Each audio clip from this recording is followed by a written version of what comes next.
Well, this potential news that cannot be confirmed. When you hear this, you think what? I think that I'm not taken aback by it. Now, who knows with reference to the timing of the announcement, if indeed next Tuesday is accurate. The league is indeed responsible for any announcement pertaining to MLS expansion. But the group MLS for the Lou has wowed the MLS expansion people. At their most recent meetings here in St. Louis, when Don Garber was first in St. Louis, back up in New York, but in particular in Orlando at the recent All-Star game, July 31st. So the league knows full well what St. Louis is capable of doing. So with reference to this possibly going to happen, it is not taking me aback at all. It was only inevitable. What do you think went well in Orlando? What clicked and why did everything work?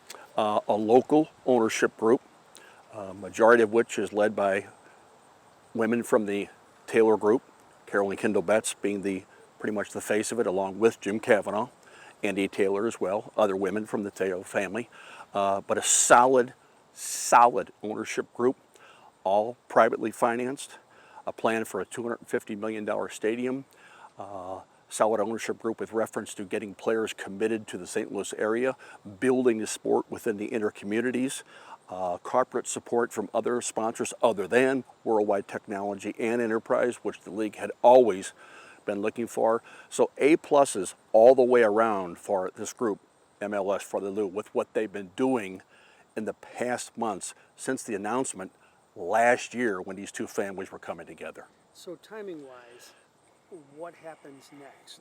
Do you start breaking ground? When could you have a team? Take us through that. The overall process is that the league wants teams 28 and 29, if indeed there's going to be an announcement of two teams. They want those two teams, again, if there's two teams, to start playing in March of 2022. So consequently, you have to get on with it. If indeed one of those announcements teams is going to be St. Louis, you're going to be building through two St. Louis winters, which is dicey at best, but the overall plan is there. I think as soon as the announcement is made, the plans will go full speed ahead to start building down at the venue on Market Street.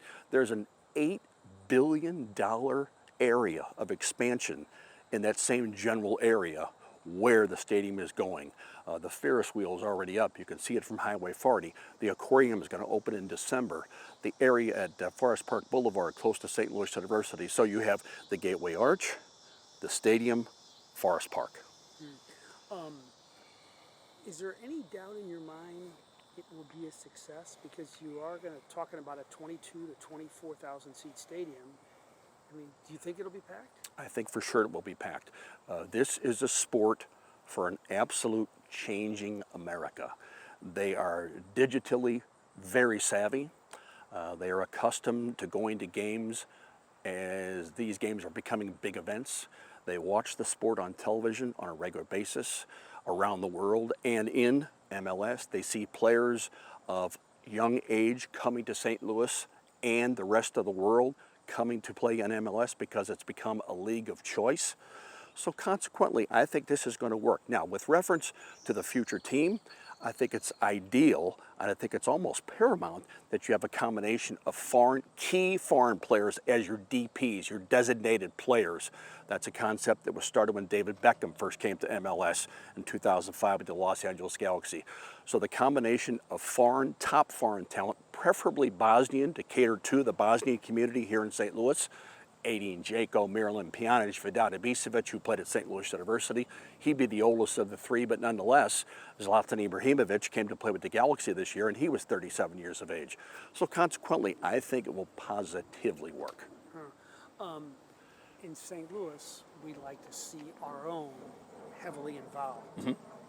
The name that's jumping out is Dan Flynn to run the operation.